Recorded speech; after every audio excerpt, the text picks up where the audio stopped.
Coach, did it feel like it was the same team playing in the first half that played in the second half? Because the energy and the way they were zipping around looked completely different. Yeah, listen, I mean, that's a pretty good basketball game all told, and I think Taylor two halves for us. The first half was pretty good offensively, shooting the three really well, I think 10 for whatever we were from three, but the second half locking in defensively. Having a 16-point third quarter was really a difference maker. So I commended our team on playing great offense in the first half, great defense in the second half. So although they were different, I thought to put a complete game together was really good. There's a stretch where there was no turnovers in that third quarter.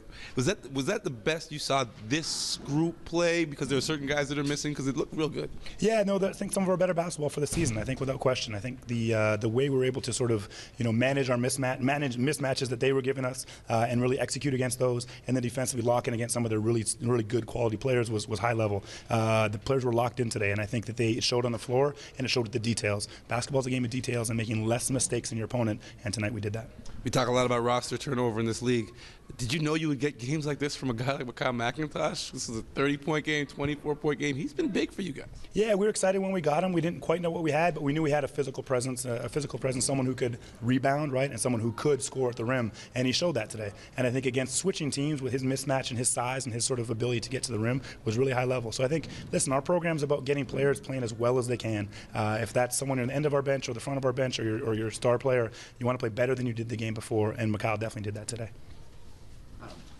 Go ahead. Malcolm took a couple of back-to-back charges. Are those kind of the small things you're hoping he can work on when he's with the 905? So that's why he's an NBA player. He does all the little things so well. He's not super elite at sort of one thing. He's really good at a lot of things. His ability to get hands on loose balls, to take charges, to knock down open corner threes. That's why he's a good player. His length and size, driving to the rim. So yeah, those are the details that we look at. And someone like Wayne Embry is here earlier and watches him play, and that's what he goes back and tells Masai and tells Bobby and tells Nick Nurse. Look at what Malcolm did. He did all the little things, and that's what's going to get him into a Raptor game as well.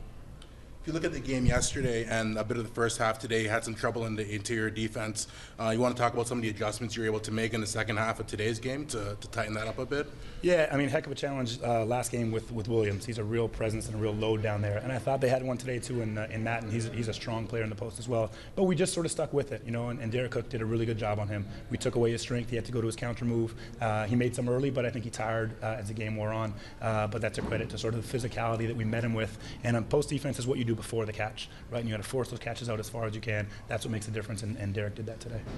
Jama, talk about Dwayne's game, 6 boards for the guard spot right there. I mean, how much are you liking what he's doing out there? Again, I think at the beginning of the season, we wouldn't have been able to say that Dwayne Notice would start as many games as he has for us and play as many minutes as he has for us. He was a tryout player in this league, but he has been tremendous for us. His leadership, his sort of consistency on a day in and day out basis, start some games, come off the bench some games, that ability to sort of just deal with whatever's happening around him is really high level, and I think he continues to improve. His shooting is the best on our team in terms of percentage. He's got to shoot more of them. I keep telling him to shoot more of them, but he's our main defensive ace, and we've kind of put him on the best offensive player and a wing, and he's consistently does a good job, so really proud of him. More quickly talk about Black History Month, obviously a special game right now, having Wayne Embry in the building and a lot more celebrities and people of importance. How much does it mean, especially for you being a coach of color, to be involved in the NBA and seeing the progress of other coaches, Canadian coaches as well? Yeah, twofold question. I mean, first, I think that having a game like this and having a month like this, but just recognizing sort of the trials and what has happened in terms of folks traveling from Africa to here, and myself with sort of African heritage and being from Swaziland, a pride in sort of where we are and what we're doing. And basketball is such a tremendous sport. There's so many cultural linkages to black culture and to African culture. So today was a great day. I think you see Wayne Embry and all he's done and what he's accomplished as a player, as a coach, and as a front office person. Even our anthem sung by Julie Black. She's from Oakwood, by the way. Julie Black's from Oakwood. She did a great job. So just a really awesome to represent so many wonderful people and acknowledge the great work that people are doing here.